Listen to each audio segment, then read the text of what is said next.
I want to know who comes up with the names for these terms for these porn categories. They were probably made up a long time ago. I'm sure it was all white men though. Yeah, absolutely. Because I don't see, and maybe I, don't know where to look, but I don't see a lot of black cuckolding going on. Because they probably don't want that shit recorded. That too. I'm very stingy. Don't even look at her, nigga. I'll kill you. Time that I would. You been to a swingers party? Been past there. I got invited to one, I've been past there. but it was by a man, and it made me uncomfortable. That wasn't like. I couldn't imagine going to a strip club and being disappointed. Yeah. Well, actually, I take that back. That happened to me. Come on. These were really small women in that club. I'm not even gonna name the club because that's. Come on. The pussy poppers number one. Know that. I'm talking about strip clubs and shit. Pussy popper. I would train spit game from the get green. A tip been banging thick things. This is called production value. The click came, ran trains if a shit. The same broad from y'all like she missed things. Hey, damn how the bitch seems. She's a dick fiend. Although I won't elaborate, I say she lick things. You get rings, she fuck with me cause I got big dreams. Along with a face she thinks she seen on the big screen. I give it to her till she whine and her back hurt. Then drive her crazy till she crying and she add words. Yeah, I'm a rapper, I'm a man, but I'm a Mac first. I need a broad with a bank and a fat purse, and that's first. I'm a P. But it was only all white women. It was only white women. And I was like, I'm not. You throwing Plenary to the H-E-A-D. Somebody buy some more drugs so we can smoke, please. Now what's your name? I'm pussy popper number one.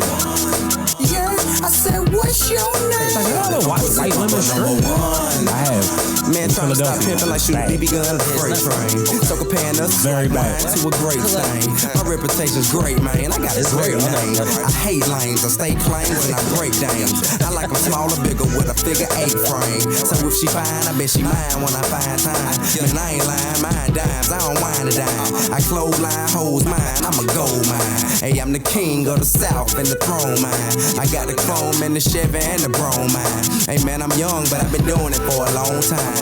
That ain't my fault, that bitch grown, she got her own mind. And I'm a P, I am a MP. Told y'all niggas before about me.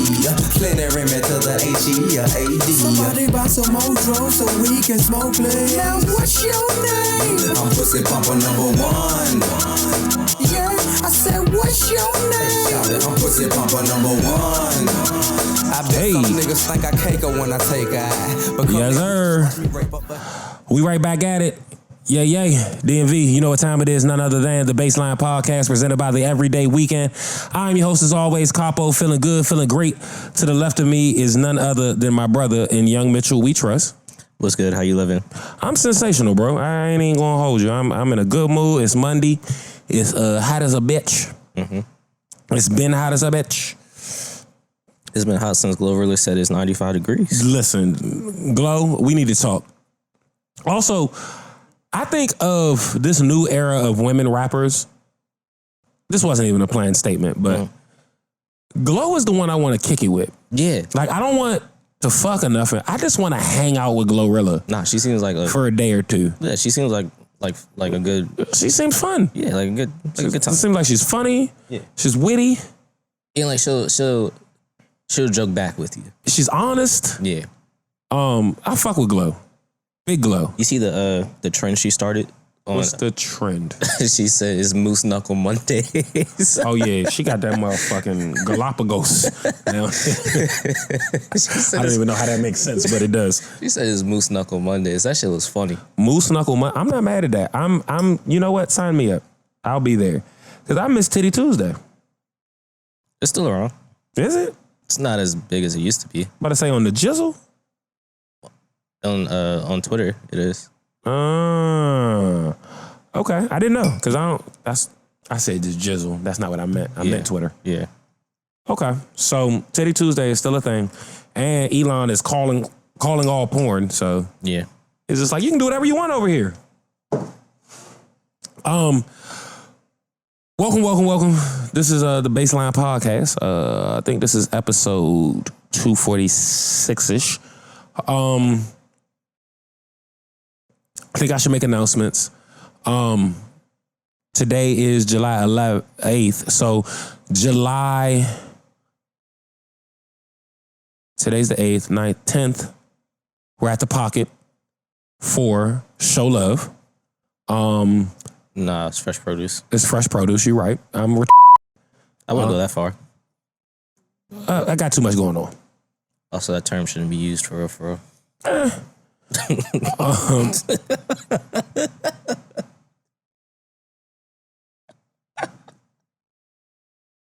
I'm glad you enjoyed that. Just keep going, bro. Wait a minute. Why isn't the show showing up here? Hold on. We've got a dilemma. Okay, so this Wednesday, it is Fresh Produce indeed. Apparently, I fucked up because I don't see the event listed on the website. So I got to fix that. But in the interim, I would love to tell you guys who's on the show. Let me see if I can find it.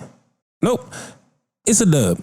All right. So Fresh Produce this Wednesday, the Pocket DC, doors 06, sign up is from 6 to 7. And then we rocking production all night long with a whole bunch of MCs spitting hot fire. Let me see if I can actually find this shit because I'm fucking up. Players fucked up too. It's okay. All right, here we go. So this month's Fresh Produce lineup includes we got High Club, we got Something Else, and we got Leo Fabino. Some fire producers. Hold on. So the producer's name is actually Something Else. Yeah. Oh, okay. Oh, my fault. That didn't probably. It was like the Who's on First joke. Yeah. My bad. Yeah. So, that is on the 10th.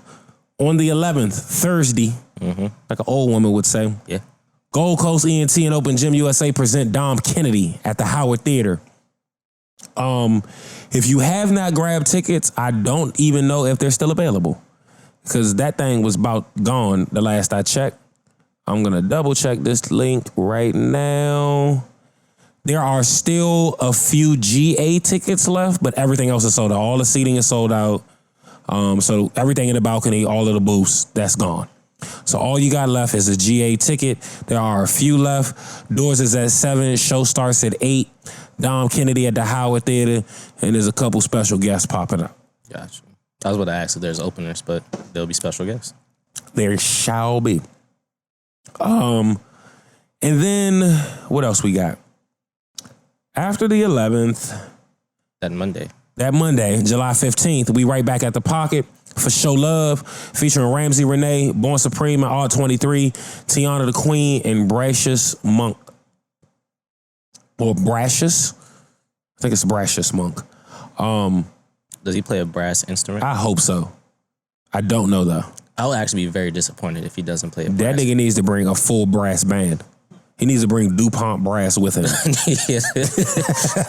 least have a trio like Bill Evans or something.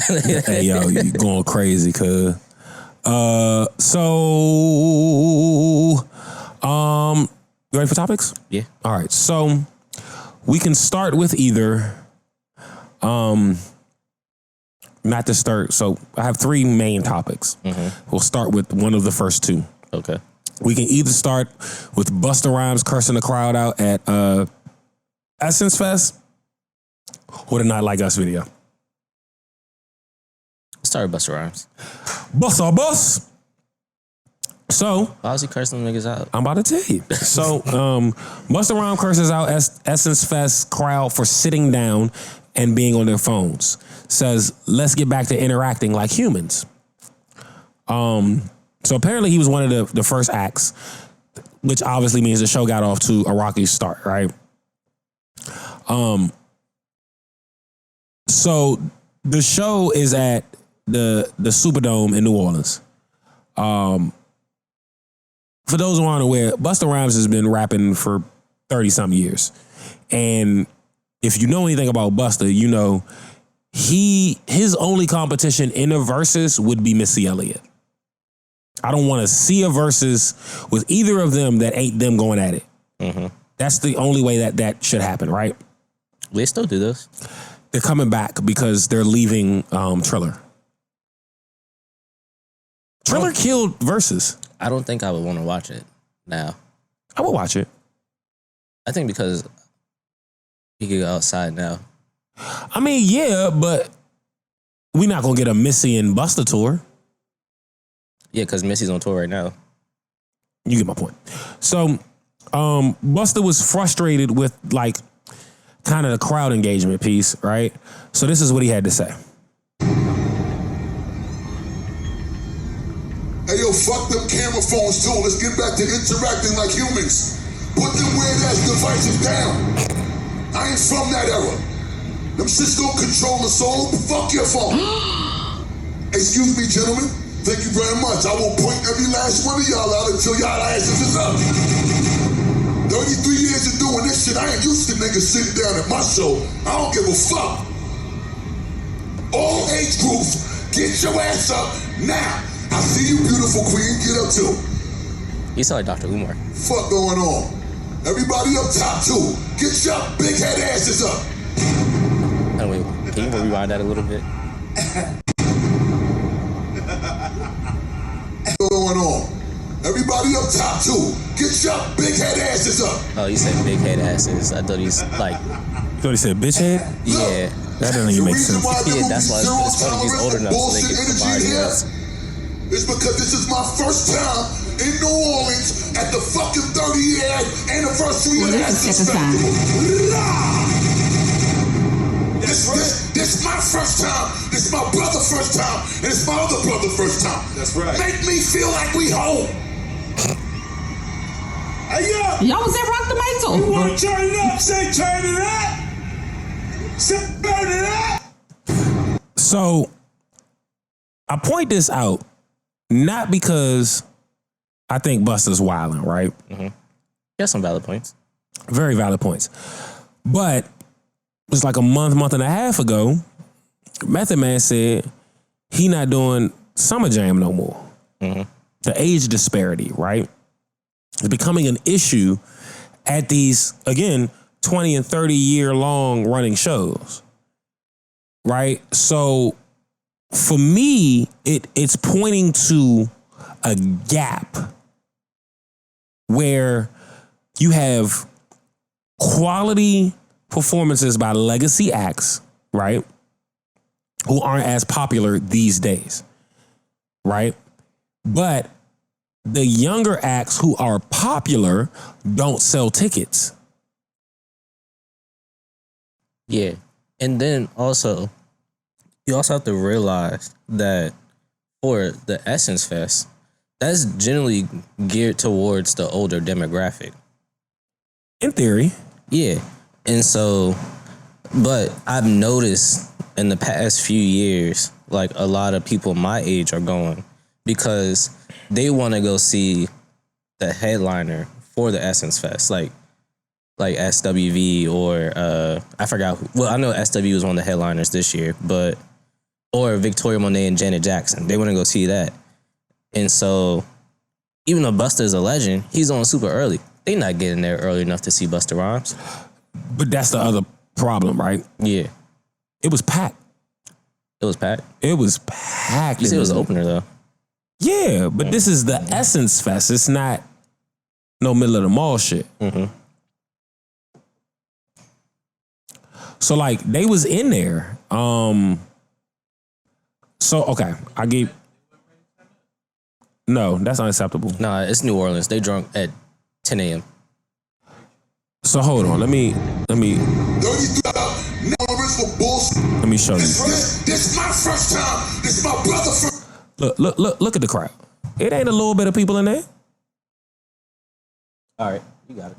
Right? So I think what's happening is there's a disparity between like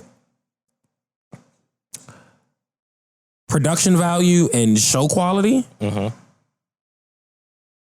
And what these 20 and 30 years in hip hop entities come to expect and what's happening now, right?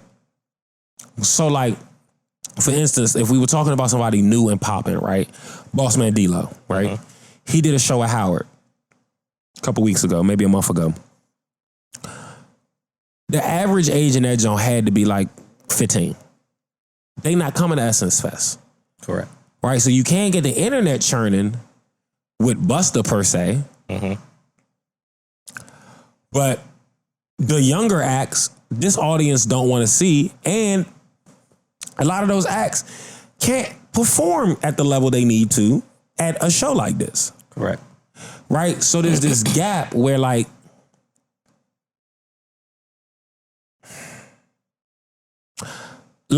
Busta is a legacy act, right? Yeah. But the class in between like Busta and them would be like Ja Rule, 50, right? Them niggas still have this weird space where they can do their own arena tours.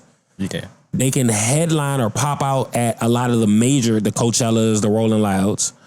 So they don't necessarily need to do this. Well, I will say, so Ja Rule didn't headline at Something in the Water when I was there.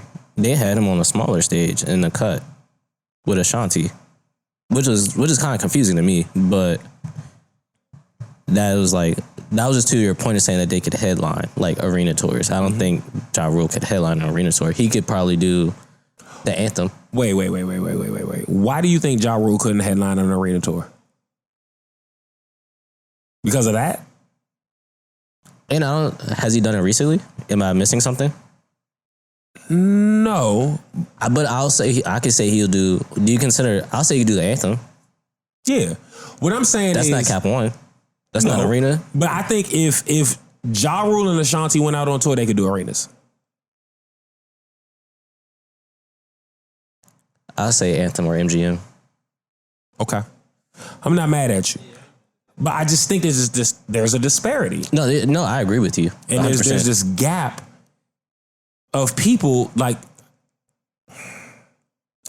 not blog era artists, but right before that like create this space where we're seeing artists like what then? Yeah, because even Meth is Busta's era. Yeah, but he still did this show. Who? He was at Essence Fest, right? You talking about Method Man? Yeah. Yes.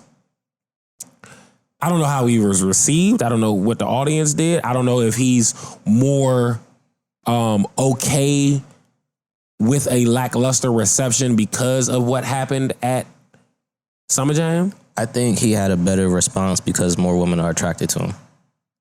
And it's an older audience, Correct. right? But again, a lot of these younger acts ain't the draw that the internet makes y'all believe. I see ticket sales. Nah, we all know that, right? Like, well, people with common sense who live outside the internet know that, right? Yeah. So that's why, like, when what's that nigga's name? When Academics, I don't know, even though I blocked the nigga, I don't know how his tweets still end up on my timeline. But I always see him tweeting about album sales. And so... Yo, no. Turn that on. Oh, that too, though. We're almost out. Okay. But, thank you, sir. But... Hit the bottom button.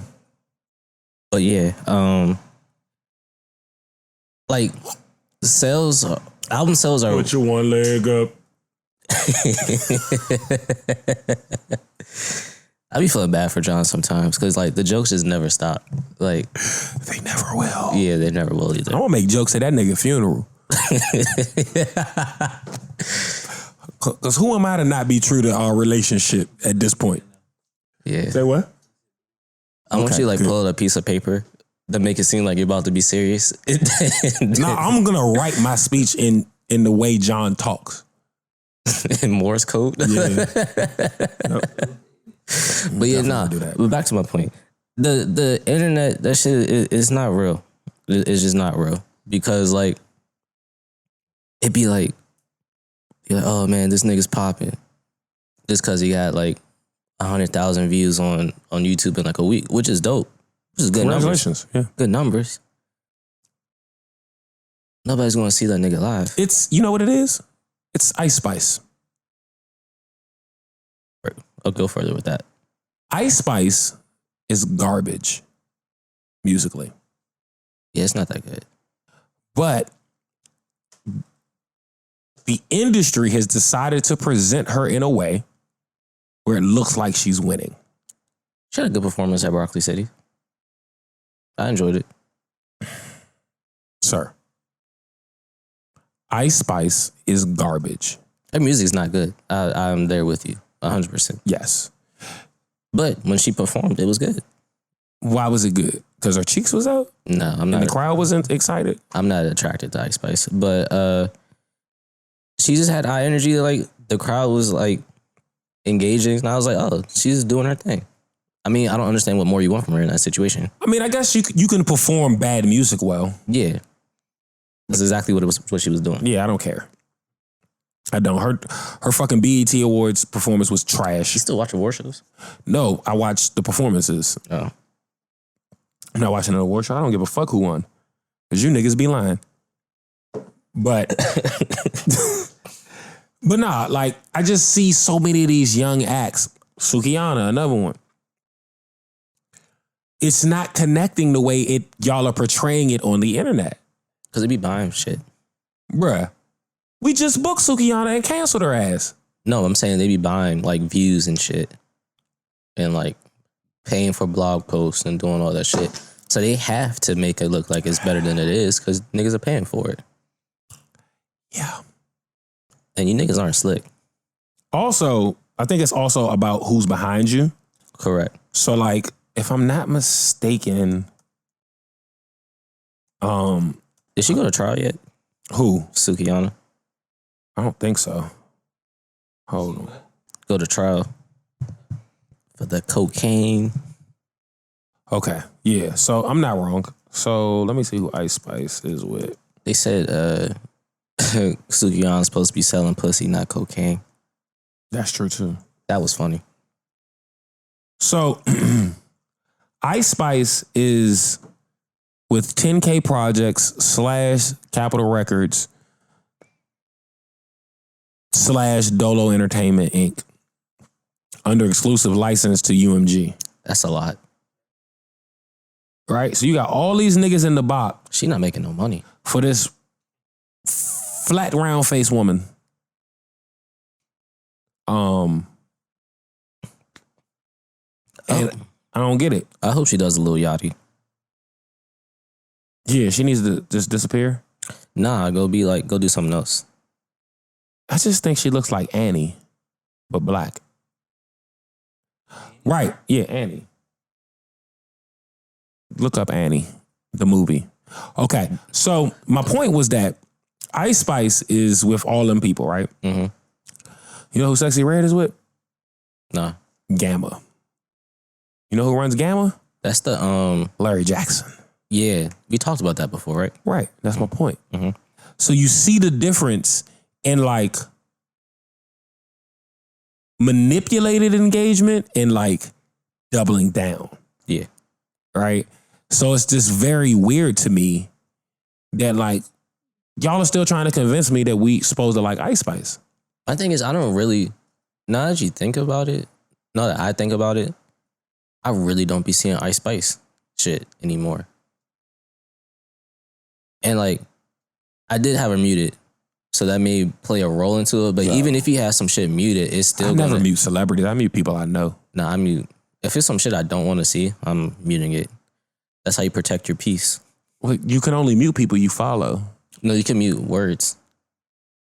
Really? You're looking at it from an Instagram point of view. I'm mainly on Twitter. Ah. On Twitter, you can mute words. You could mute phrases. Well, phrases are words, but this is true. People. Really? You could mute topics. I did not know that. Okay. Yeah. Elon's doing his thing. I'm not gonna say that. All right, so we will move on from Busta Bus. Mm-hmm. The Kendrick Lamar Not Like Us video dropped on the 4th of July. The internet has been in a frenzy. A tizzy. I have read more think pieces about hidden symbolism in this video than I want to. But they keep popping up. You actually read them? Well, because they're tweets and shit and threads. They're not like articles. But I mean, niggas got a dissertation for almost every frame in this video. Yeah. How did you feel about the video? I just enjoyed it. It was fun. I liked the cinematography. But nah, on a serious note, I thought it was dope. It looked like that nigga was just having fun. See, to me, there were a few scenes he looked like he was having fun, and most of it looked like, why y'all bothering me? Like, he didn't make a lot of eye contact with the camera. Yeah, I can see that too. But I guess I was just, because we usually don't get a Kendrick smiling, so I think I was just happy he's to like see Kanye that way. Yeah, but he's usually very serious, and like his videos are usually very serious. That's true. So to see this nigga fucking hopscotching, playing hopscotch while crip rocking, that was kind of tight. A minor. Yeah, I thought that was dope. Hot. And then Shawty, and then Charm fucking flipping on the tightrope. That shit was dope. I was like, yo, Charm LaDonna. That's one of like she's an artist too, but she's mainly known for like dancing. Like on tight-ropes? No, not on tight-ropes, but just doing choreography in general for like a lot of people. The nigga, the little, not little, the young man that was an internet sensation as a youth is in that video too, dancing. Who? What's his name? Dancer in Kendrick, Lamar video. Also, while you look that up, Creeps. Another thing that was tight is how I don't know if you watched the entirety of the pop out show on Juneteenth, but I liked how he used the dancers at the beginning for the I forgot his name, but it was the guy with the clown fro. Yeah, and he's a big thing in LA from what I've learned. Tommy, you talking about Tommy? Yeah, and so having him in the video and his crew, that was tight. Especially because like if you watch the show and like me, I had no idea who he was. And so when you see it, you know, just the recognition off GP, he's like, oh, that's tight. Damn, I can't remember cuz name, but he was like Insta famous. What dance was he doing? A lot of them. Okay, all right. I'm trying to find the kid's name. But it's so many other more important people than him in the video. It's hard to find it. And what was so crazy is how people thought that he was talking about Derrick Rose instead of DeMar DeRozan. I said, "Are you serious?" And but these are the same people that want me to take their music opinion seriously. Yeah, D Rose is not from LA at all. He's from Chicago, and then he was saying he was coming home because he played in Toronto and came back to the States away from the Canadian. But people don't think, bro, but they want me to take them seriously. But then these think pieces be so intricate and erroneous. Yeah. They'd be intricately erroneous. Like, it'd be like, dog, that Kendrick even said, you niggas be digging too deep into my lyrics. Exactly. So, I don't know. I thought the video was cool. I don't want to see another think piece decoding the video. Oh yeah, I've never even looked at those because like, especially if you're not a hip hop journalist, I'm not reading your shit. Well, that and like, I guess there's a point where I'm like, well, does it even matter if that's what you thought? Because he's never gonna validate it. Yeah, yeah. Like if that shit's not on like DJ Booth, I'm not reading that shit, bro. Yeah, it's been obnoxious. Do they still put articles on Is DJ Booth still around? Yes. I think that the video overall was cool. I think I was expecting more, to be 100. As far as what? Aggression. Okay. Like, I get it, it's a victory lap, but it was just too many teeth showing. It was a lot of smiling. Yeah. You get what I'm saying? Like, have you ever watched the video for Hit 'Em Up? Yeah. I don't like that people are calling this a Hit 'Em Up level track because it's not. No, it's not. It's not. Because you gotta remember, Hit 'Em Up starts with, that's why I fucked your bitch, you fat motherfucker. Exactly. Right? Mm-hmm. And then he proceeds to rap over Bad Boy production. Yeah. Are there any Mustard Drake songs? I'm sure there are. How would Drake as a feature, not a Drake song by itself, like Drake by himself? Like Mustard's I'm looking. All right, I got you, cause bitch, who do you love? Yeah. That's definitely Mustard. Yeah, that was on My Crazy Life, right? What year did that come out? So that's 2014. Yeah, that was on My Crazy Life. Yeah, bitch, who do you love? That was on the. That's one of them. Yeah, That song was a juggernaut. That whole album was great. Speaking of great, so I watched a documentary over the weekend, and I got one more episode to watch. It was a mini doc, well, a docu-series. Yeah. There we go.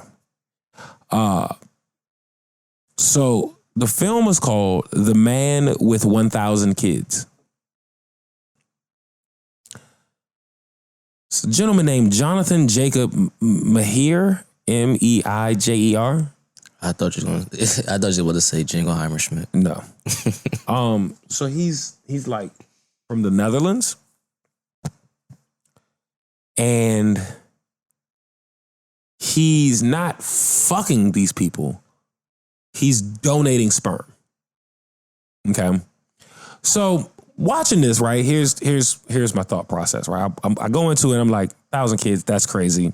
Press play.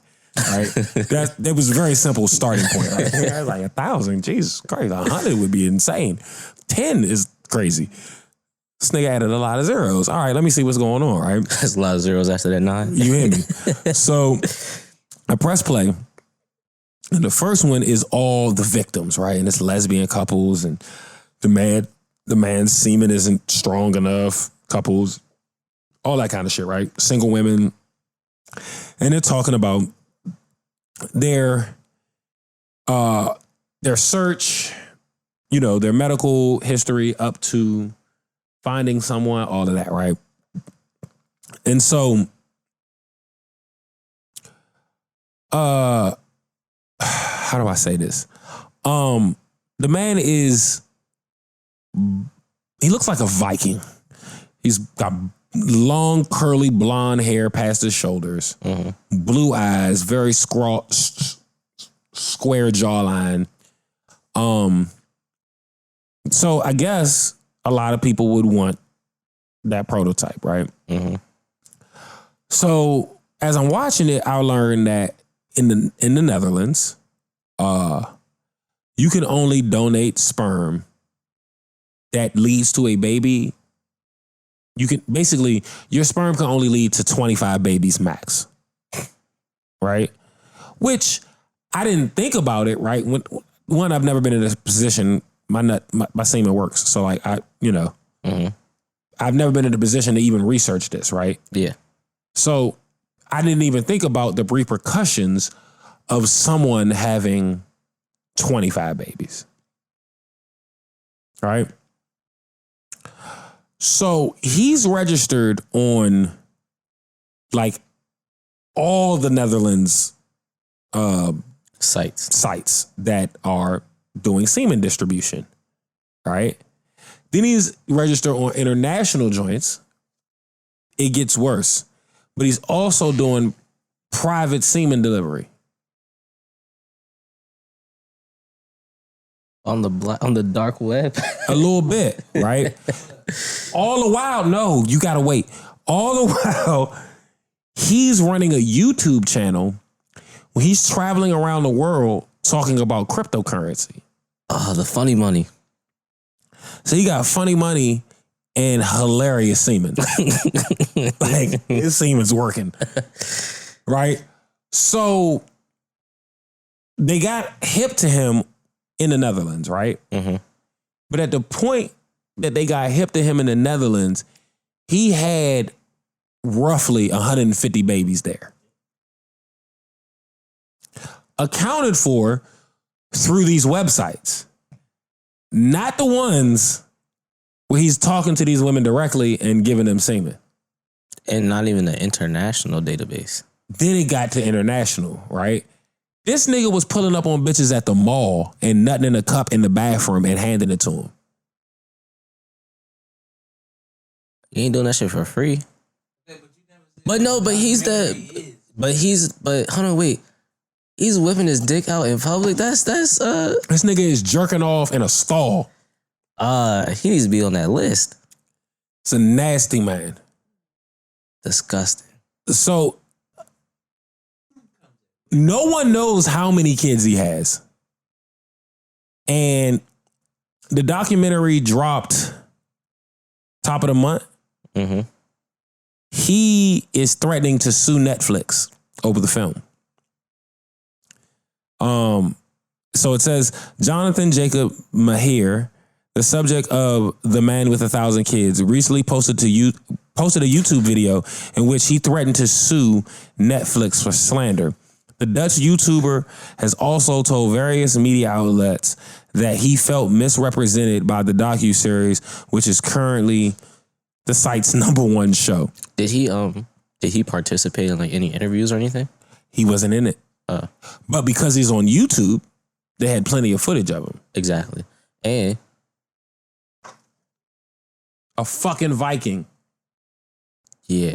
And then like he's in so many databases, right? Yeah.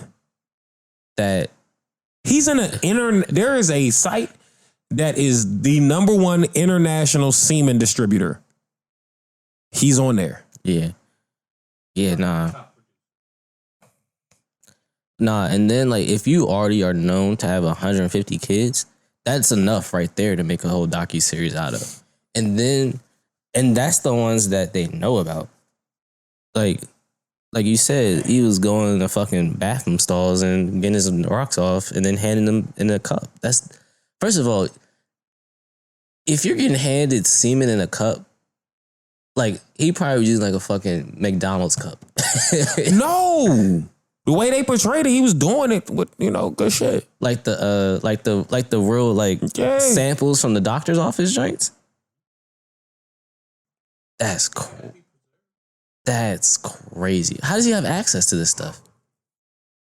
There's so many questions. I'm a press play. Bruh.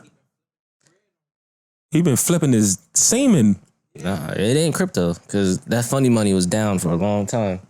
So the problem became that, like, there were 4, 5, 6, 7, 8, 9, 10 kids in the same school. That look exactly like. They were all his nut. Yeah. Right? Then because the Netherlands is such a small country, I'm thinking. Then one of the kids started liking one of the other kids. And they were brother and sister. Right. But they can't understand it because they got 2 mommies at home. Yeah. You know what I'm saying? Yeah. This is fucking crazy. Yeah. Now, let's just say, okay, he had at least 150 in the Netherlands, minimum. Right? Yeah.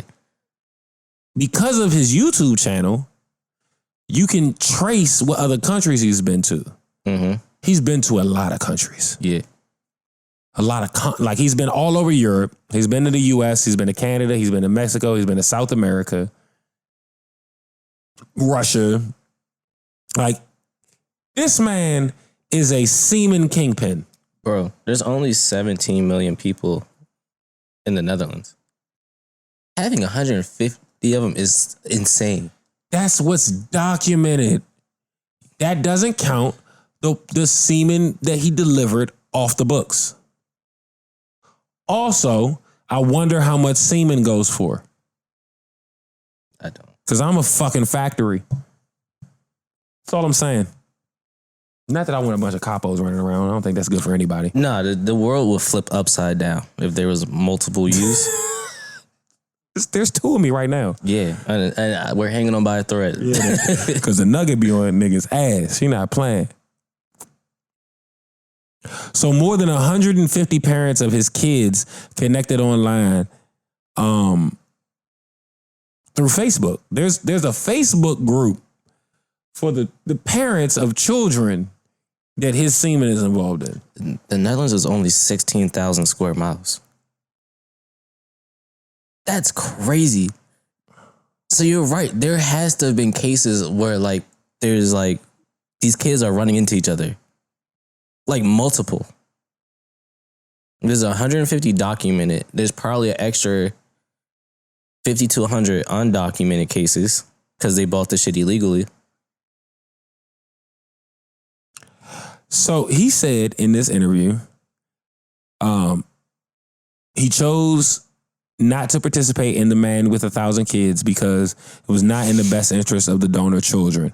And I quote, "I think it's really capitalizing on these families who were infertile or just wanted to have families. They're good people, lovely people. And now people will ask them, oh, is your child one from the 1,000 donor doc? Is the doc going to do any good for their children?" Bro. At some point, you had to start thinking like you were Genghis Khan. Like, you get what I'm saying? Yeah. Like, you're trying to conquer the world with your semen. Mm-hmm. You want the whole world to be blonde and blue-eyed. Yeah. That's yeah. That's crazy. I'm definitely gonna watch this shit because now I'm intrigued because like now I wonder if like did any of his like semen from like the latter half, right, produce any kids with any like disabilities or things like that? That I gotta watch the last episode. Mm-hmm. I didn't make it all the way through this. Mm-hmm. But nigga, I was fucking fascinated. Like, this nigga's nutting everywhere. Literally. The mall, America, Canada, the clinic, it don't fucking matter to him. He was pulling up at people's cribs. Hey, I'm going to the bathroom real quick. And then he y'all going and he leave. This nigga's a menace. Yeah, he's not good. And now these parents have to train their kids to date by leading with this question. Are you a donor child? Yeah. Especially if they have like similar characteristics. Yeah, you have to. That's crazy, bro.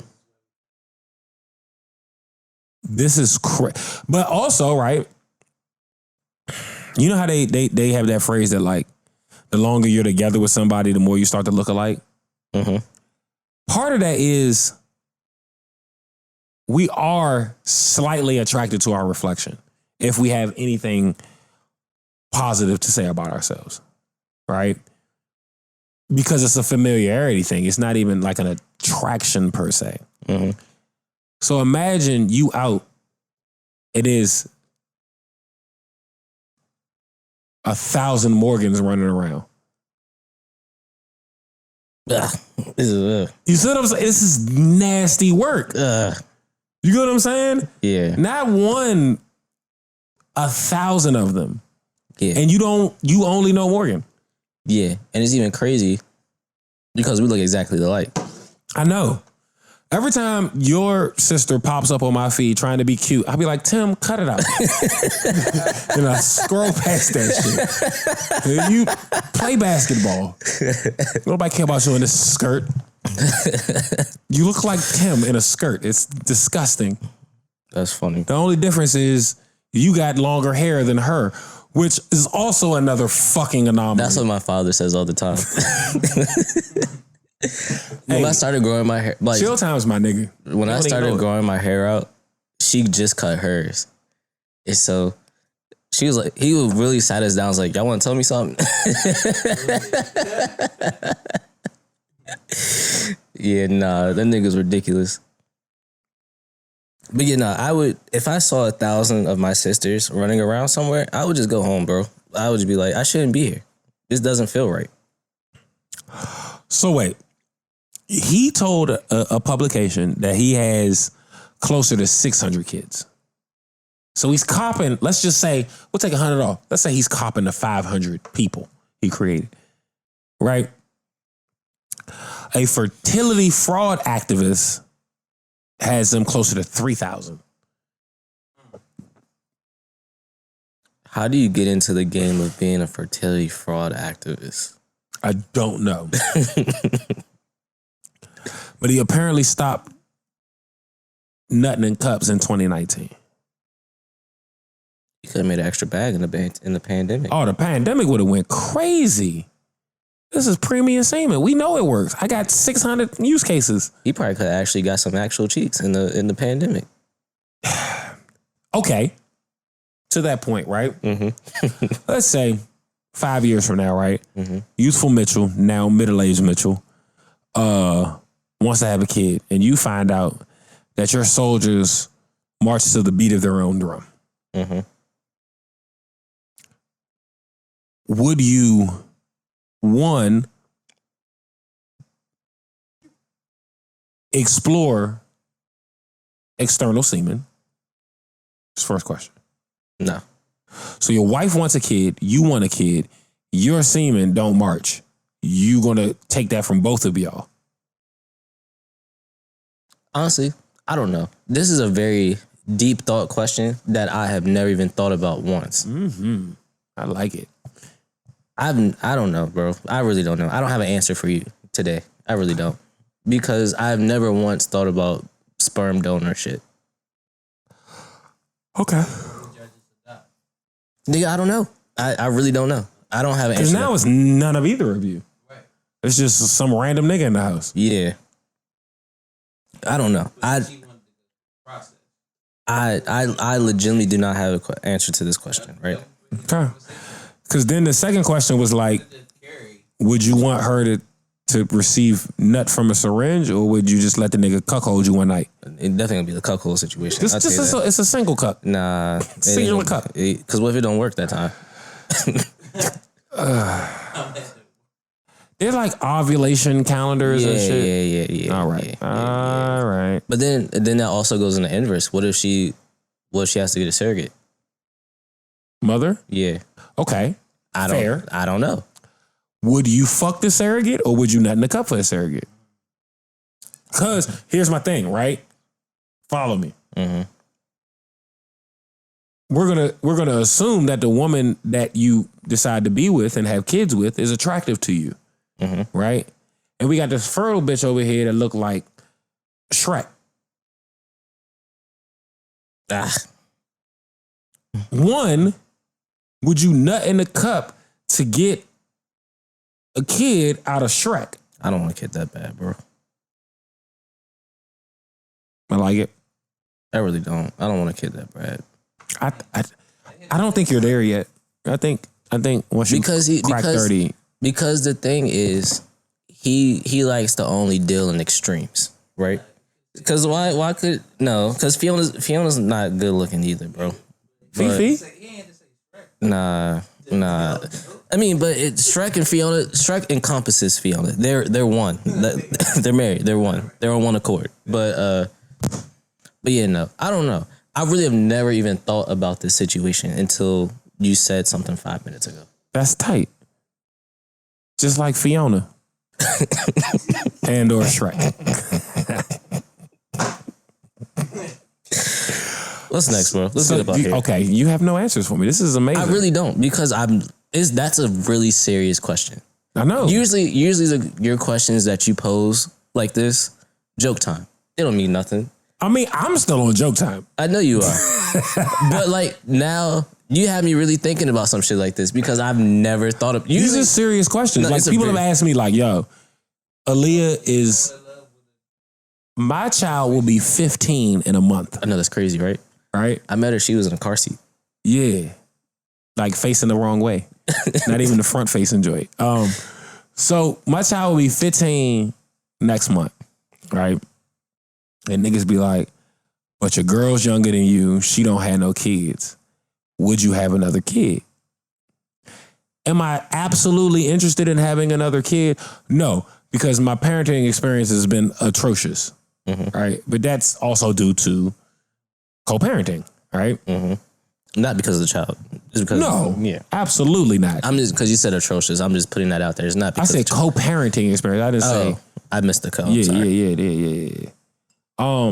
It's only the co-parenting part that I hate. It's that time. Yeah. So I thought about this heavily, right? Because again, my woman's younger than me. So it was like, well, would that noise?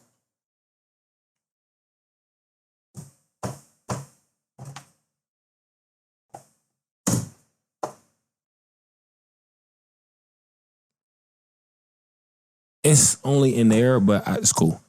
I've had to broach the concept and the thought of like, who am I to tell this woman that I want to spend the rest of my life with she can't have a kid of her own? Yeah. You know what I'm saying? Like, that seems selfish. Very selfish at that. At the same time, the older mine gets, the more I'm like, reset button? Like diapers? Like formula? Yeah. And I know. Like, I gave away my diaper bag. Like, I don't have these things anymore. Yeah. And so, like, I know that's a crazy thought for you because you were an actual parent doing that shit. I was an uncle and I said, and they lived with me for like 3 or 4 months. And I was like, yeah, I'm good. I did my time. Like, it's just. You niggas can leave. Like, I love y'all, but get out. I did my time. So yeah, it's one of them concepts where it's like, all right, I'll give you a perfect example, right? There's a million niggas like Leonardo DiCaprio or somebody like that, right? Who choose to date significantly younger women. Correct. Like half their age women. Yeah. Who is Leonardo DiCaprio to tell fucking Hawk 2 girl she can't have a baby? Yeah. You know what I'm saying? Because he's done it already. So what? You got experience. Help. Yeah. I'm looking to you for answers type shit. Yeah, so I've always been in this weird spot where it's like, yeah, I don't necessarily want another kid because my experience as a father has been one of turmoil. But at the same time, again, who am I to tell her no?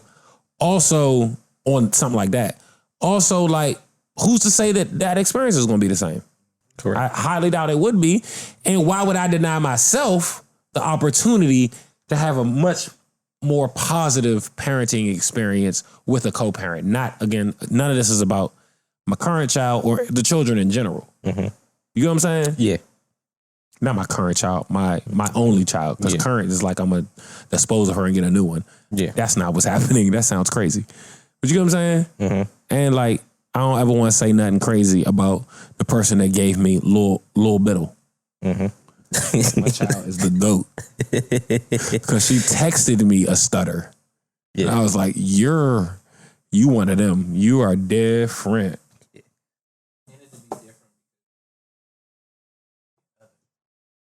Well, it was my significant other then. So that don't count. I was with my child's mother when we had her. Oh yeah, I want this shit forever, man. Yeah, nah. You like Drake? No, I'm nothing like Drizzle. Please, let's not talk about him until he releases some music we give a fuck about. After OVO Fest. I feel like that's why he looks so stressed out at that that party. Because he get OVO Fest in order. And he's in the lab. He was stressed out because somebody came to him and told him that Kendrick dropped in the middle of that party. He was like, fuck. And he couldn't gamble. He couldn't gamble in that joint. He had his phone. This nigga Drake look stressed out. Yeah. Apparently, speaking of that party, nobody was talking to Lil Wayne at the party but Glorilla. Which I don't think that's true because it's Lil Wayne. Yeah, there's no way that's true. Yeah, but also that report probably came from people who weren't even there. Also, Lil Wayne shouldn't be there. Protect Lil Wayne at all costs. Yeah. Drake can be there. Drewski can be there. But the fact that I don't think Wayne would even be comfortable in that setting. Well, he was there though. I think he felt obligated. Yeah. Also, Wayne doesn't strike me as the party person anymore. do you find it interesting that nobody showed up for Drake in the beef? In the sense that like Who would though?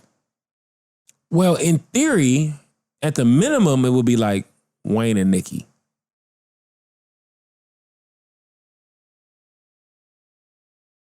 You know what I'm saying?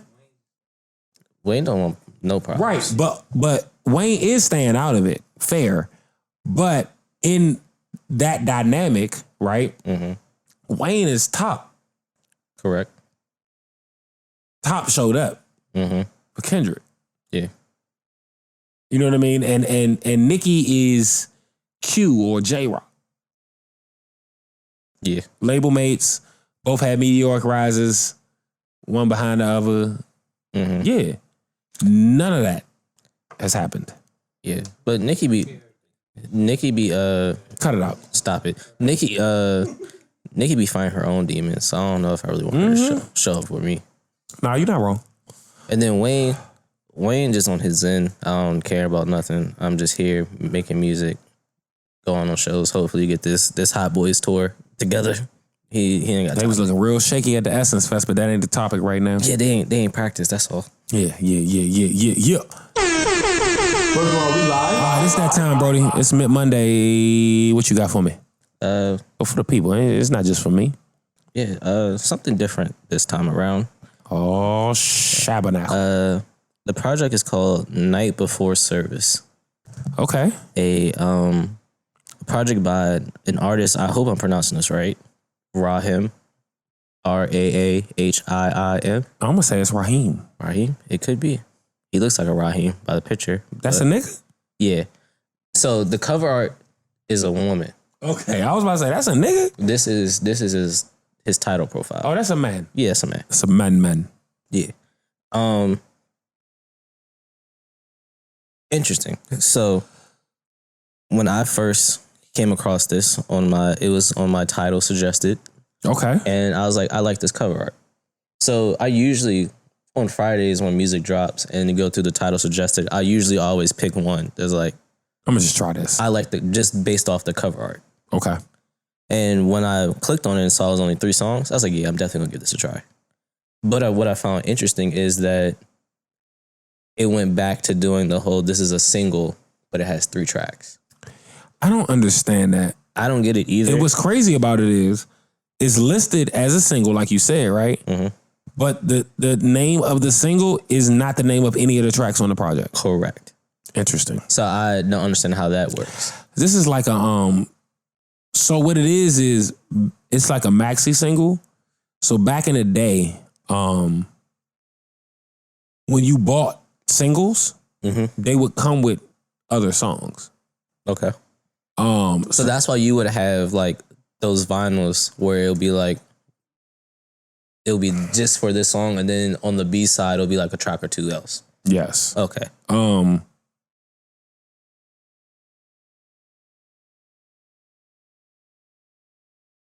So a maxi single, according to Wikipedia, is a music single release with more than the usual 2 tracks of an A-side song and a B-side song. The first maxi single was In the Summertime by Mungo Jerry. It's basically, you know those 7-inch vinyls? Oh, the little small ones? Yeah. That's where maxis came from. I used to have one of those. Right? We got one in here somewhere. Yeah, I used to have it hanging up. Then when I moved, I broke it. Jalen Ngongo. I think I said his name right. But there's enough space on those to like get the single off, get the instrumental off, get the acapella off, and then still maybe sneak in a song or 2. Yeah, that's what Glorilla's been doing lately. She'll drop a song, and then you'll get the TJF alternate version, the instrumental, the acapella. So it's been kind of coming back a little bit. Well, I think that the maxi single needs to come back in this era specifically. For DJs? No. Oh. But because of how music works. right? Like, if you drop a song on Friday and you're not my favorite artist, I might not get to it on Friday, right? Correct. So then by my Monday, Tuesday space where I'm starting to look for new music, independent artists who aren't following that have pushed you down the algorithm a little bit, unless this shit worked. Mm-hmm. So the maxis allow you to release the secondary version, the third versions later. Yeah. And bring people back. And I just think that like discovering new music on a Monday or a Tuesday allows it to win that weekend and beyond. Yeah, I would say it's a little bit harder when you find it on a Friday because life and your Saturday or Sunday is usually your cleaning day, and that's you going to what works. You're going to your cleaning playlist. Right. So half of your day is gone to consume that music because you're on your cleaning playlist. And then now you're moving and shaking. You trying to get into the mind frame to go to some place that you're trying to do, because usually on a Saturday or Sunday you're not just sitting around twiddling your thumbs. Exactly. So that's my thing. So like Saturday, the Friday releases suck. Why did they move them from Tuesday? Has there ever been like an official statement on that? I haven't seen one, and if I had to come up with a reason, it's consumerism. So it's like niggas get paid on Friday. Niggas get paid on Friday, they got money to spend, right? But niggas don't buy music. So yeah, so that notion is dead. It's been dead. It was dead when it was announced. Yeah. It was dead when it started. It's just no one wants to adjust, right? Mm-hmm. If you drop the music on a Monday or Tuesday, it gives people from Monday or Tuesday to fucking Friday to digest this music. And then it becomes a part of a playlist. And then you can see if it really works in the clubs or shit like that. So it's because you're going to test it out at the lounge. If the music drops at midnight on Thursday going into Friday, right? Mm-hmm. On any given release date, there's probably hundreds of releases. Correct. Too right? many. There's the ones we know and the ones we don't know, but there's a lot of music dropping, right? So if you're a DJ, it makes it increasingly hard to get through all the music, make your decision, but also gauge the audience and the community. Yeah, but that's also why they have like those It's too tough. Those services where like they put together like the little DJ packs and shit. Go on about what you're saying. Like, what's my man that be working for DTLR? June? Huh? June? No, not June. Well, DTR Radio, not DTLR. Fadam? Yes. Like, he like sends out like DJ packs. Right. Like, new music. So but that's like, him selecting the songs. Yeah. Right? But also, so the era I come from, a DJ pack is like, you send them the explicit version, the clean version, the instrumental, mm-hmm. and the acapella. Yeah. Right? So he be doing that still. So he does all that. He does. Mm-hmm. But he's receiving them. Correct. And then sending them out. Disseminating them, yes. Based on what he likes. Mm-hmm. Artists don't even make DJ packs. Yeah. You're right. Like, think about that. But also, like, also, a DJ pack usually includes a drop of some sort or a reference to the DJ in the song. I didn't know about that. Well, I knew about the drop. I didn't know. So what'll happen is, like sometimes they'll be like, and I'm in the club with blah, blah, blah. Mm-hmm. They'll literally dub that bar 87 times for every DJ in every quadrant. Okay. So I will say when we were working... Or jurisdiction, right? So when I was working with Los on the project, we sent them like, the different, like the clean version, all the different versions. And so, but when we sent it, and if they responded back to the emails like, thank you for email, putting it in such and such, we're like, hey, do you want to drop so we can add to that as well when you play the song? But like, we wasn't going to do that for in hopes of that they receive it.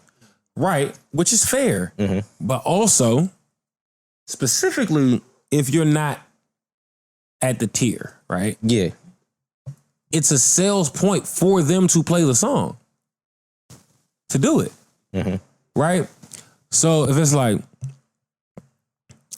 blah, blah, blah, da, da, da, da, and then in the song or in the lead up to the song, like that 4 to 8 that leads up to the verse or hook, you say something about, yeah, this Who's Los and I'm checking in with DJ No Requests or No Requests to DJ. That gives him an incentive to play the song because wherever he's at, when they hear that, he looks like he's plugged in. Specifically, if the song is good. Mm-hmm. And you the one that can be like, next up on 93.9 WKYS, we got Who's Los, blah, blah, blah, blah, blah, blah, blah. And then I can play your drop into the song. Yeah, that's easy money. Right? And it's understanding where that drop fits. Is it a drop, or is it a line in the song where I mention someone else? Because like, think about a song like Crew, right? Mm-hmm. We don't need a drop, but when he says, I look like I'm the man, right? Mm-hmm. You could be like, DJ Quick is the man. No Request is the man. Young Mitchell's the man. You could do that 27 different versions, just that one line. Mm-hmm. And you send them out where they're supposed to go. It's an incentive. It's an enticer. It's a teaser of why you should play my song. Because I took the extra step to do this. You know what I'm saying? Yeah, I get it. That's how that shit works. Mm-hmm. And I've seen it work. Like, that's a part of why Crew worked. It's not obviously Crew's a great song, but Crew had a legitimate DJ pack. Yeah. And so it went a lot easier. Like, yes, make me look cool. Yes, shout me out if you want me to play this song for you, Mr. Unknown Artist. Like, why wouldn't that be good? Because then when the song works and I got this version, I can say I was there first. I was hip. And that's all niggas be wanting in hip hop. They want to be the guy. Yeah. You know what I'm saying? So we've gone far from Raheem's Night Before Service EP. Yeah. What song should I play? I'm gonna do I Miss Toronto, Been Around, with Isaiah Falls. Also, by me listening to this project, I Tidal Track Radio did his thing, and I got a lot of Isaiah Falls in my rotation. Yeah. Fire. Yeah, that nigga's nice. Ha! Yeah. All right, this is Raheem. This track is called I Miss Toronto. I keep wanting to say I'm. Yeah.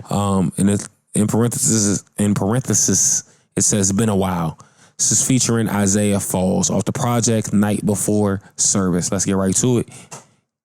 Mid-Monday selection.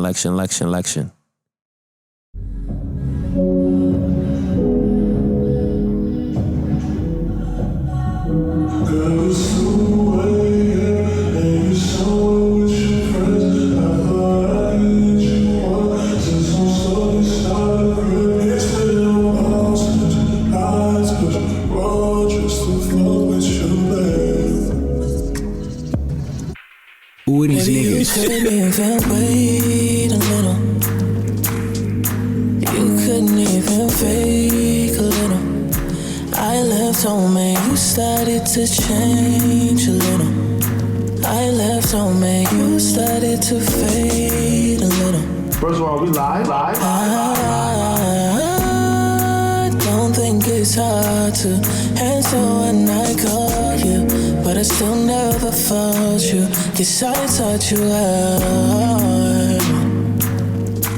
Guess I made you hell for for somebody. You're just like me, oh. Girl, it's 2 a.m. and you're somewhere with your friends. I thought I could hit you up since I'm stuck inside the crib. It's been a while since I touched road just to fuck with you, babe. Girl, it's 2 a.m. and you're somewhere with your friends. I thought I could hit you up since I'm stuck inside the crib. It's been a while since I touched road just to fuck with you, babe. Baby, what's wrong? Feelings resurfaced. How you gonna tell me that this shit's not on purpose? I know you listen for your name in these verses. Don't get your hopes up. Devil on my shoulder. I should've known better, babe. 25, but don't act your age, no. You let your friends dictate all your plans. Forget about them, girl. And you're somewhere with your friends. I thought I could hit you up since I'm stuck inside the crib. It's been a while since I touched road just to fuck with you, babe. Girl, it's 2 a.m. and you're somewhere with your friends. I thought I could hit you up since I'm stuck inside the crib. It's been a while since I touched road just to fuck with you, babe.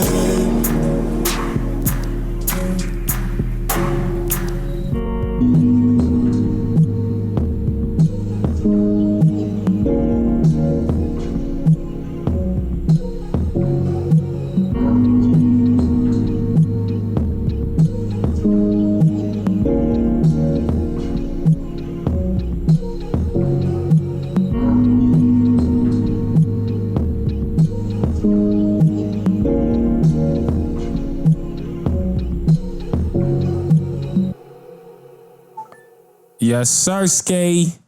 Raheem. Off the project Night Before Service. That track is called I Miss Toronto. Been a while. Featuring Isaiah Foles. I'm not gonna rate this project because, like, yeah, this is the first I'm hearing of it. But I did like that song. Yeah. Give that song a 4-5. Yeah. Project, I'm gonna give a 4 overall. Okay. I am going to go listen to his previous project that came out August last year. Okay. It's actually a full project instead of like an EP with 3 songs on it. Yeah. but I enjoyed it. It's definitely artisanal women music.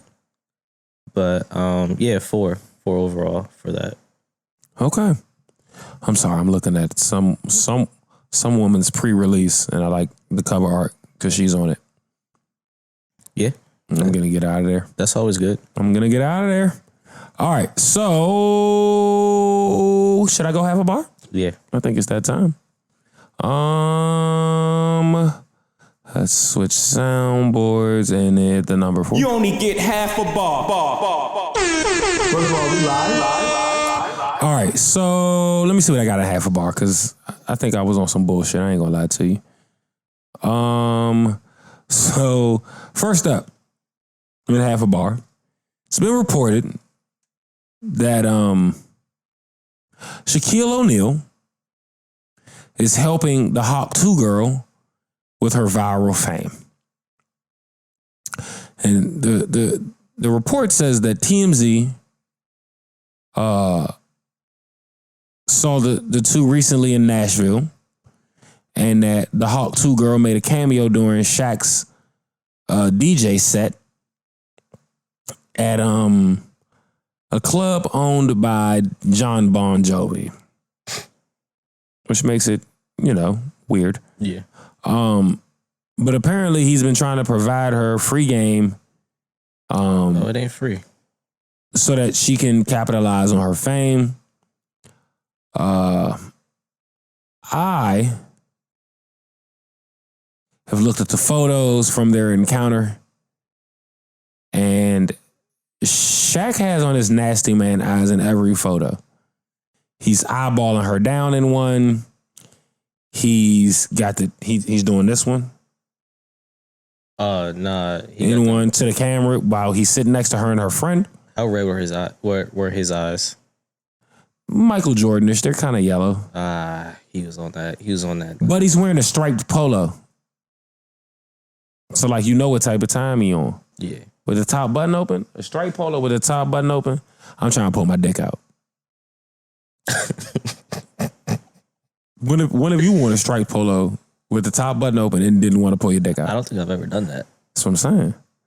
So, I just thought it was a little creepy. Yeah. But we also know Shaq likes young women. Yeah, it's well documented. It's excruciatingly documented. Also, they featured Shorty on a page called Redneck Revival, and I think that's incredible. Oh, that's great. I don't know if you have a bar, so I'm gonna go to the next one. I have one, but you can go ahead to yours. So I know we've talked about at least on a one-on-one level about Bronny James and the NBA, right? Mm-hmm. Well, he just missed the game due to injury already. Oh man, he had a good first game. Yeah, but he's got a knee injury, so he'll be missing the game against the Warriors. He has what's called trace swelling in his left knee. I'm not aware what that is. I'll call my sister afterwards and we'll get that. I've never heard this term in my life. Yeah, I don't know what that is. Yeah, the boo-boo. But we gotta remember, this nigga like almost died on the court, like literally less than a year ago. And I agree to that, right? Like we kind of forgot that as a society. I didn't. I did for a second. So apparently the swelling is caused by edema, which causes indentation when pressure is applied to an affected area. It's often found in the lower extremities of the body, such as the legs, feet, and hands. The severity of edema depends on how deep the indentation is and how long it takes to disappear after pressure is released. Basically, edema is swelling caused by too much fluid trapped in the body's tissues. Respectfully, and I don't have no basis for this, but edema sounds like it could have caused him to fall out on the court too. Yeah. They gotta look into that. Right.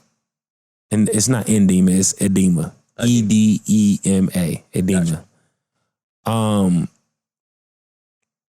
But yeah, I just thought it was interesting. I definitely think Bronny I feel bad for him. Is experiencing a lot of eyes on him that shouldn't be there based on who his dad is. Yeah, I really feel bad for him. If we were basing the attention on Bronny solely on his game, it wouldn't be nowhere near this big. Because to be fair, he'll still be in college. But yeah, but I'm not even mad at him being in the league, no, right? Because I think he was gonna get to the league anyway. Yeah. All right. It was expedited, but I don't think he'll ever be more than a role player in the league. He's too small. Yeah, but his brother, oh boy, just wait. Lil bro could be the one. Just wait. LeBron holding out for that one. Lil bro could be the one. Any other thoughts on Bronny being injured? I just feel bad for him because he's under a super microscope, right? Because these niggas suck, bro. Like they're just haters. Like the people who are really making a fuss about this, they hate. It's just all out of hate. For sure. And I just hate that for him. And you gotta ask him. At that point, when these niggas start talking to the internet, there's only one real question to ask, sir. And it is, who are these niggas? Bro, I have a rule now on the internet. Well, I put it in effect 2 years ago. My internet experience has been so much better ever since. If I don't know you personally, I'm not interacting with you on the internet. See, I'm not opposed to engagement with people I don't know because you might learn something. But I hear you. You're not wrong. Yeah. Next up, maybe on IG, not on Twitter, because Twitter is troll central. Because I don't even know they're a real person on Twitter. That's true. So I got one more for you. Well, I got two more for you, but we can do yours somewhere in here. An Ohio police chief has been fired after refusing a drug test. The alleged smell of weed on him would have knocked you off your feet. Okay. So apparently, bruh, his name is was this a black man? No, he's super white. All right, cool. His glasses like right here. On the tip of his nose. Yeah. So you can see and read.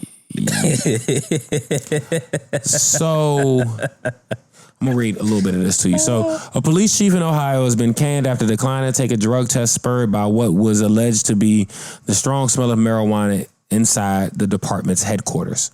Per a report from regional outlet WXIX-TV, New Miami Mayor, Miami of Ohio, just so we're clear, Jewel, grown man named Jewel Hensley, said in a 5-page. Wait a minute, no, this is the new mayor there.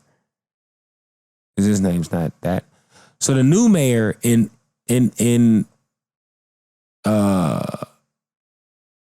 Miami, Ohio, his name is Mayor Jewel Hensley, said in a 5-page document focused on various allegations against police chief Harold Webb that she had noticed a distinct scent when visiting the New Miami Police Department last month. At the time, according to Hensley, she and a local council member were on site as a part of a then ongoing effort to retrieve daily logs in connection with what the mayor had claimed were falsified timesheets. Yeah. The first thing that came out of my mouth was, "Who has been smoking weed in here?" Hensley said. "The smell of marijuana could knock you off your feet." Hensley added that this scent had not been noticed during a visit to the department earlier that same day. Shortly after noticing the weed smell, Hensley came across Webb, who was the police chief. Police chief, correct. And a friend in the garage area of the facility, prompting further suspicion. Webb, meanwhile, later said the smell in question was caused by the department's seizure of a substantial amount of weed earlier this year. That's good. This year? From there, Webb was directly notified of a required drug test with the caveat that the urination part of the process be done under the watch of a designated witness. Oh, yeah. You can't do it. While Webb did show up for the test, he ultimately refused to partake due to the witness requirement. Shortly after, Webb is said to have sent Hensley a text informing officials of his intention to resign, though he later backtracked and asked if he could retire instead. Late last month, the New Miami Village Council voted to fire Webb, who had been embroiled in a feud with Hensley for some time. So apparently, that's a big difference. The mayor and the police chief was beefing anyway. So is the police chief above the sheriff? No. Okay. No. I never knew how that order of operations worked. Because the sheriffs are usually statewide, if I'm not mistaken. It's not, so they're appointed by the state. Like, I don't think there are any PG County sheriffs, but there are Maryland sheriffs. Oh, so you don't you vote for sheriffs or some shit like that? Correct. But the sheriff has a department of other officers under them that act on their behalf. Correct. The same way the chief does. Mm-hmm. So apparently, he absolutely... He wanted to make sure it was real. Was getting high on his own supply. He wanted to make sure it was real. But what if you found out? He said, this looks like oregano. If we going to charge him, what if that shit was K2? It could have been. Yeah, man. Just do that shit at home because it's legal in his jurisdiction. Just do that shit at home. But even in the picture, he looked like he smoked weed. He kind of looked like Dick Cheney. They say he did that shit. He did that shit. Yeah, he's done for. He done. He can't even see. He can't see. He can't see me, you, or Joe Byron. What you got for half a bar, bro? I got two, but they're kind of like both basketball. So, oh man, I ain't been doing this neither the whole time. We just been talking. Yeah, we been fucking up. I know. Why you ain't say something? Players fuck up too. All right, that's not an excuse. We gotta push the button. You only get half a bar. I want to shout out Angel Reese. 13 consecutive double doubles. Now the league record. Shout out to her. Big Baltimore. Just reminding that we are in the lead of the race war between Angel Reese and Caitlin Clark. Yeah, Angel's winning. Caitlin Clark had a triple double. That's cute. But real cute, batch. But 13 consecutive double doubles, breaking Candace Parker. I think it was Candace Parker's record. So that's been around for a long time. So shout out to Angel Reese. My second half a bar. Wait. You only get half a bar. Give you time for a sip. I want to shout out. Well, he's not a rookie anymore, but Bilal Coulibaly from the Wizards. Coulibaly. It's been performing in the French for the French national team. Can't wait for the Olympics. But also, one, he's 19 still. That's how young he is. Damn. He was a pro. He was Wemby's teammate, so he's been a pro since he was like 17, 16. The nigga, he grew another 2 inches. Pause. Yeah, thank you for that. But so he's now 6'9". Wingspan at 7'3". He came off the bench in the latest game for the French and had 11, only missed 1 shot, playing spectacular defense. Damn. Missed 1 shot? Yeah. He doesn't really shoot threes and shit like that. Regardless, but still, missing 1 shot the entire game is bananas. But the thing is, man, shout out to the French national team. They about to be the new Spain. I see what you said there. Nah, like the Olympics is actually like it's some squads. Only competitive this year. Like Canada has a squad. They was just fighting 2 NBA players from 2 different countries was just fighting at I forgot who it was. It was it's the nigga Schroeder. Yeah, Dennis Schroeder. I think it was him and somebody. He's from Germany. I think it was him. It was probably during the French game. It was today, right? Yeah. Yeah, so it was during the French game. The game where it was Germany versus France today. Yeah, and he choked out a nigga. Bro, Euro basketball is different, bro. We're soft over here. Like we don't fight. Oh no. More. Schroeder got choked. Evan Fournier. Oh, he got choked about Evan Fournier? Evan Fournier choked that nigga out. Are you serious? During the France versus Germany game. Oh, that's Evan Fournier. and the thing is, this nigga got a shape up wild ball. I don't like him. Yeah, he got the Doc Rivers. Yeah, don't give me no freckle hair, nigga. Yeah. But that's how you know he means business, because he's still holding on. And he got a half sleeve from the elbow down. Different. This nigga different. No, who does that? Different. Nobody does a half sleeve and starts from the bottom. Hey, you know how he's really different? His last team he played for Tibbs.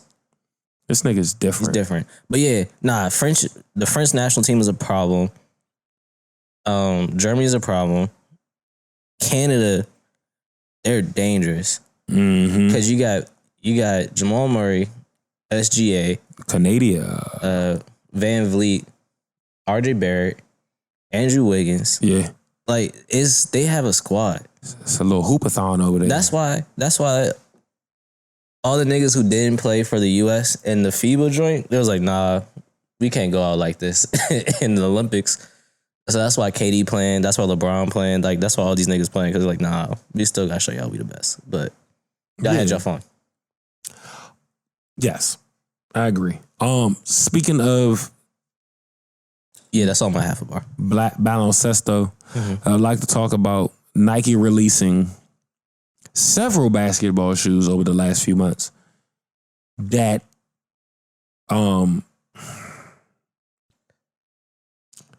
At one point, these shoes were friends and family, which is the most exclusive level of a Nike shoe. Mm-hmm. Right? So you got like general release, you got Quick Strike, Hyper Strike, SB, and a couple other tiers, right? But friends and family is like, they came to Capo to design a shoe or to pay homage to whatever we're doing in a shoe. And I'm like, I want 15 pair. And I want these specific sizes because I'm giving them to these people. Yeah. Right? They took shoes that are like that and made them available. Right? So I just seen the Fruity Pebble LeBron 4s in the Nike store in Woodmore. Those were, at the time they released, highly coveted. Now they're dropping the Wu-Tang Nike Dunk. Again, the Wu-Tang Dunk, fuck them Fruity Pebbles. Way harder to get. They're releasing them as like a general release. I don't know if it's gonna be a GR, but releasing them in general devalues the SKU. Correct. Whatever dunks are going for, 100, 120, whatever dunk highs go for right now, that's what they're gonna go for at the store. But then they're gonna hit the marketplace and woo. And then you're gonna have to deal with people telling you that these are the originals when they aren't, and blah, blah, blah, blah. It's gonna be a fucking shit show. And I feel like this is pointing to the decline in Nike I've been seeing for years personally, where Nike don't have nothing new for us. All the new Nike basketball shoes, which were typically the silhouette that everybody turned into a fashion shoe, are dead, right? So then you look, okay, what's the marketplace doing, right? And the marketplace is doing high-end running shoes. New Balance and Asics are ruling the day. Nike's been trying to push the Vomero on us, right? But if I'm not mistaken, and I'm gonna double check. Let's see, Nike Vomero. Yeah, this is all news to me. I'm not a sneaker guy. I know. Nike.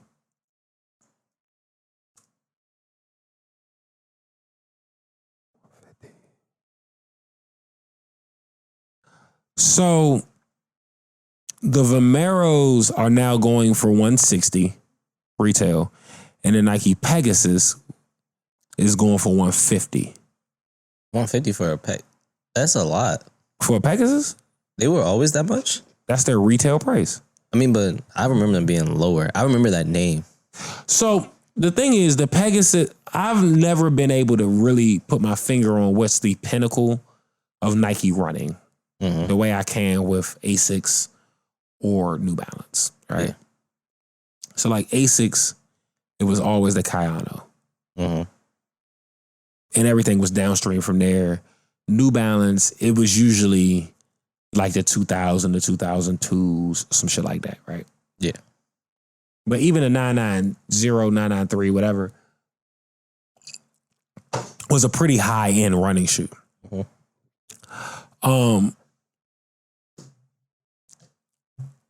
What I'm watching is Nike is pushing to us shoes that have been around for decades. There's no new design, is what you're saying. Right. And do you think that's an in-house problem? I think they don't have the right design team. I do.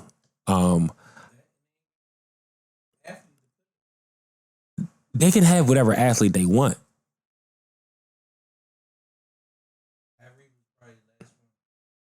Right. The problem with Kyrie wasn't Kyrie. Kyrie is a coveted athlete. There are plenty of younger athletes that aspire to be at Kyrie the same way younger athletes aspire to be Steph. Right? The problem is the shoes sucked. Yeah. So yes. Because no, he's right because I would buy a pair of Anthony Edwards if they look good. I don't mind the AE ones. That's the best basketball player shoe I've seen in a while. Mm-hmm. And it's still not a shoe I would wear, but I like it the best as of late. Okay, that's fair. I haven't really looked into shoes. So. Now, if we keeping it a bean, right? If we're looking, let's remove running from it, right? Mm-hmm.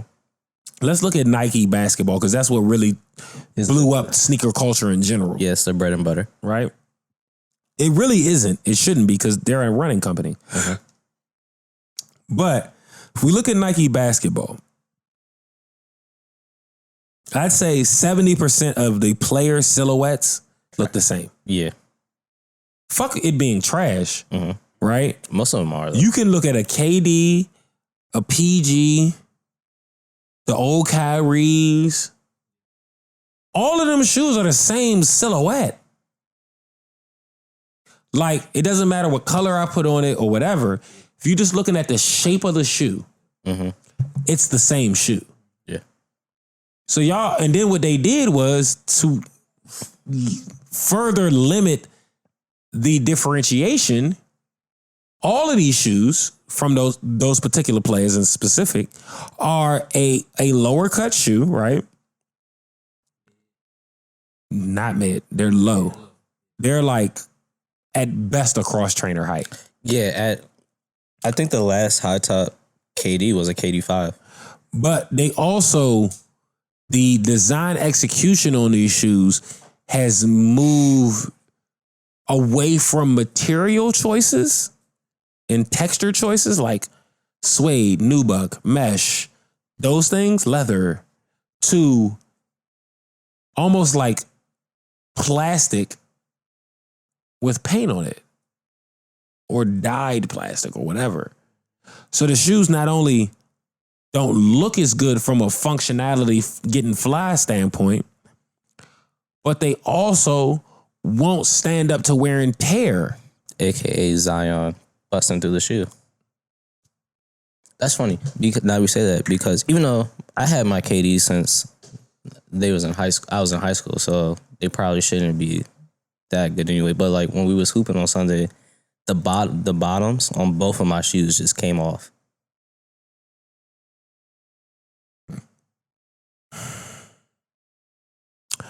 Nike needs to do something.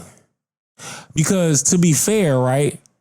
Because Nike's not hitting, we're praising regular ass marathon Asics. Because they put pink on them. These shoes are not fly. Cut it out. They comfortable, absolutely. But these Asics are not fly. Most of these Asics look the fucking same.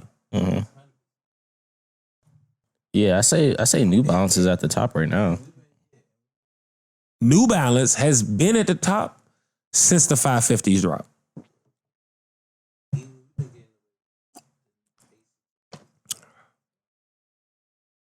Yeah, and y'all are suck my whole the gooch, all that. I'm not paying you $180 for no Asics. You got to be shitting me. You niggas look dumb. You niggas look like a nurse's aide at the hospital. Yeah. A physician's assistant at work. Yeah.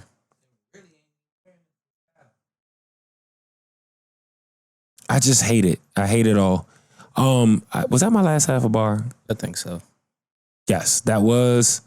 So I guess that means it's time for new music. Yeah. I just realized I got an AirPod in my ear, but we're gonna leave it at this point. It's too late now. Yeah. Oh.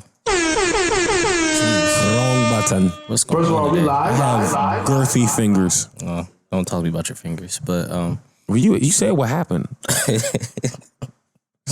just answered the question. All right, so for new music, I had a song in mind and I just lost it. Okay, so you should play my song first. You take it easy, pal. I was giving you time to think. I know, but I don't want it. Okay. All right. So I had... No, this ain't it. It's on. I know where it is.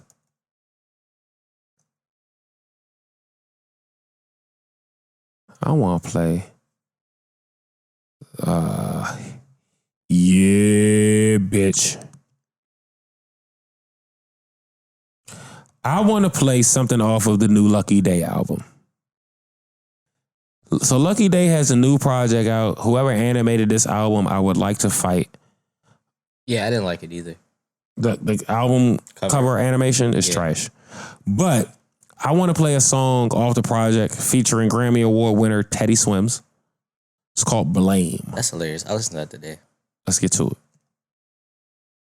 it. That track is called Blame featuring Teddy Swims. I like Teddy Swims a lot. Nah, he's dope. He's fucking fire. I just love his voice. Like, he just sounds... You know what's crazy? I found him on Instagram a long time ago, years ago.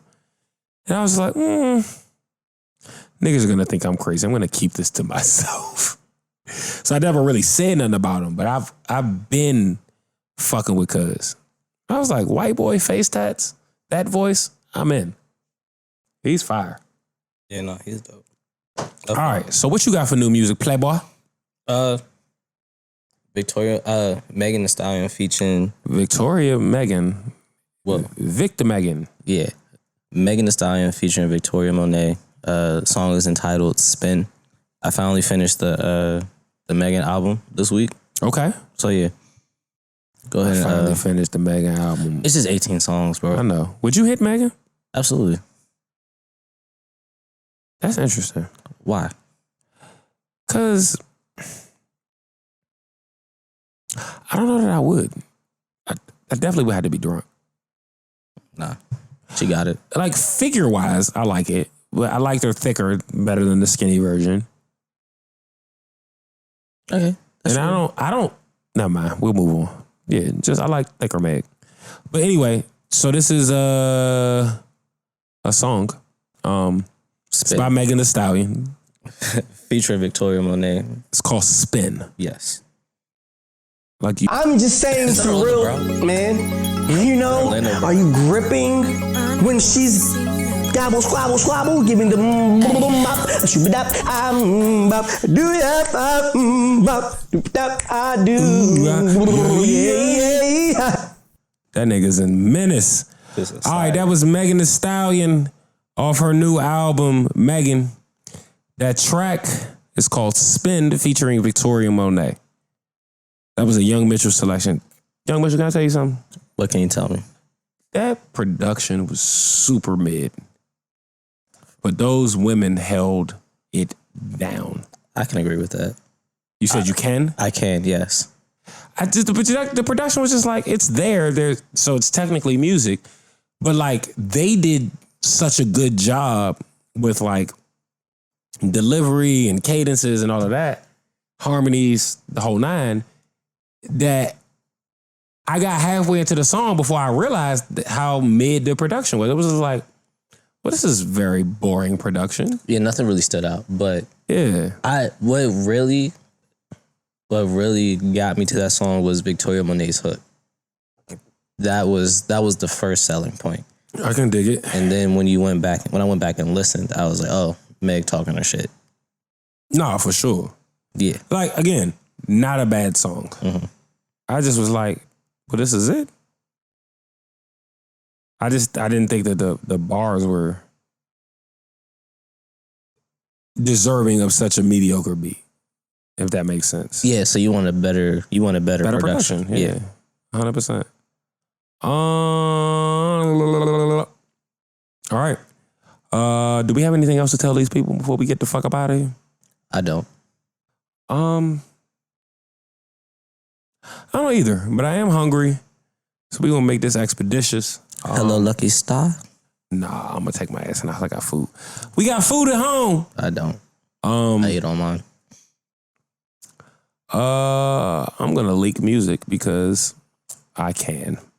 Oh, while you leak music, I gotta tell you a funny story. All right, let's go. I told you. You gonna tell me on air or no? No, off air. Oh, it's real funny then. Yeah. Oh, it's up. I'm down. I wish I could get into my gangster mail. I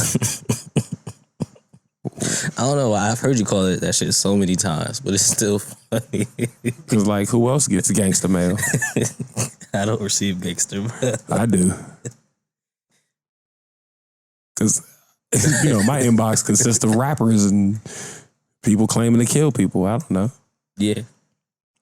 All right, so I'm gonna play this new song, and I'm probably gonna deal with some gangster repercussions. But matter of fact, I'm not even gonna announce it. I'm just gonna play it at the end of the show. He had his Black Air Forces on earlier. I know. I probably shouldn't do this, but we're gonna do it. It's not my fault. Listen, all I'm gonna say is two projects in the clip. This has been the Bassline Podcast, episode 246. I'm your host, as always, Capo, feeling good, feeling great. To the left of me is none other than my brother and Young Mitchell we trust. Hey, next Wednesday, 7-year anniversary. Siete! Wait, is that right? Yeah. 7-8. Yeah, no, you're right. Okay, yeah. I got it right. All right, yeah. So a lot of energy to be wrong, possibly. That's fine. You would edit it out anyway. But maybe. But yeah. Might have let them see me fail. Yeah, but on that note, close them doors. Oh, you okay. You got me that time because I was not ready. I was not ready at all. I told you the story was coming after. I know, but I didn't know you was going to get right to the doors. But I'm going to close them. Tell me again. Close them doors. You know it. Step back, doors closing.